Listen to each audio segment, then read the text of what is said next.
Vick, how are you this morning, my friend? It's good to talk to you. Man. Second time today we've talked. Let's. I've been up all morning, but we getting at it.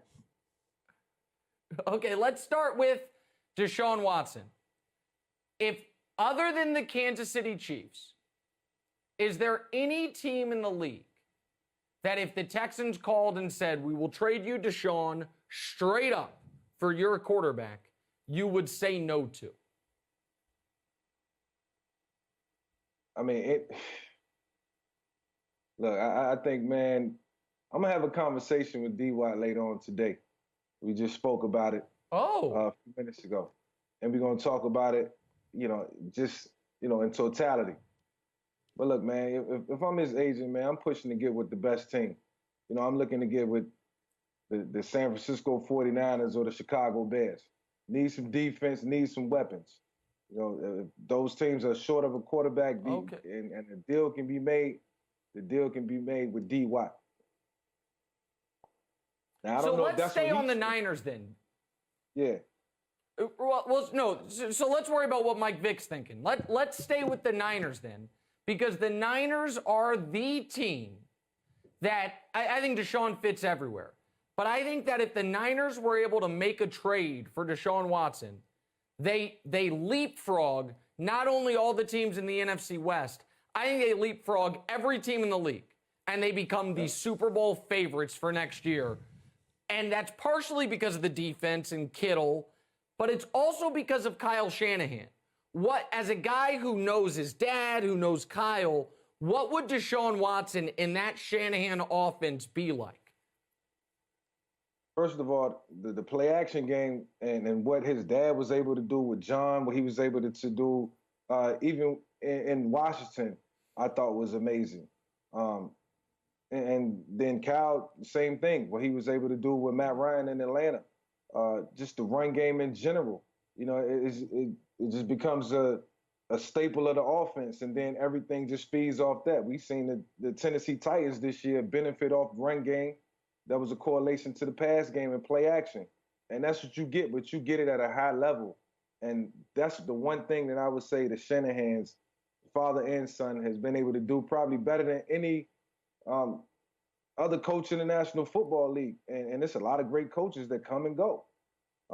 But, those guys have a recipe for success. Cal was doing it with, Jimmy G. He's got it done with him. They appeared in the Super Bowl, and he was even doing it with Nick Mullins, man. So you get a guy like Deshaun, it just enhances everything. And now you can just take it a step further. You got weapons. You can stretch the field. You can run the football, and then you can play defense. Half of their team was hurt, and they still was competitive this year. So I know for a fact if D-Watt go there, then he can compete with Patrick Mahomes and, Lamar Jackson and those guys who are going to be representing the AFC in the future. Well, I think, though, for the rest of the league, the last thing they want, hi, Joy, for the rest of the league, the last thing they want is for Kyle Shanahan to get a significant upgrade on Jimmy Garoppolo. And I'm not trying to be disrespectful, Jimmy G. I understand he was in the Super Bowl, but I think what you've seen those offenses do and what you saw Matt Ryan be with Kyle Shanahan and then before and since, I think it'd be very scary if you got that type of quarterback. Let's stay with the quarterback conversation. Matt Stafford is not going to be with the Lions next year. There are reports this could happen sooner rather than later. Is there any place in particular you see that you think would be a good fit or make sense for Matt Stafford? I think the Houston Texans. I think, once Deshaun decides on what's going to happen and he moves on, I think you can build around Matt. Matt got a couple years left. And, you just got to build around him. I know this situation will probably be totally different than what he dealt with in Detroit. But, he will be under the same circumstances. New coach, probably, a different locker room. And they got to start from the bottom. But, change is always good, and it's what Matt Stafford needs. It might not be with a team that has, all the, pieces in place, but if that comes about, if New England happens to step up, they had a lot of guys who set out last year for COVID, and they'll be getting a lot of those guys back, so they'll instantly become a competitive team.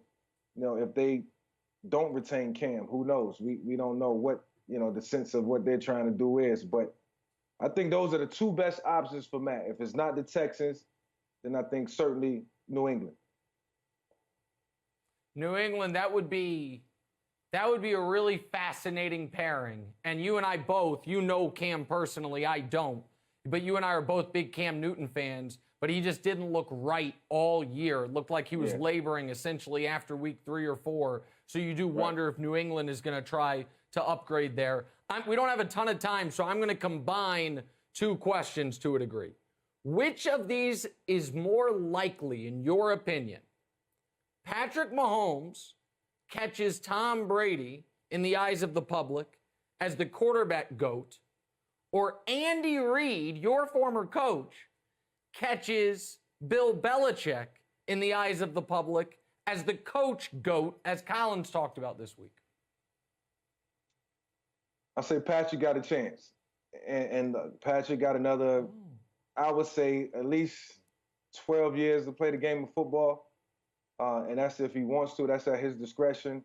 Hopefully Coach Reid will coach another, 6 or 7 years. But like I said earlier, who knows? And it'll be some greats falling in line, and I'll just say this.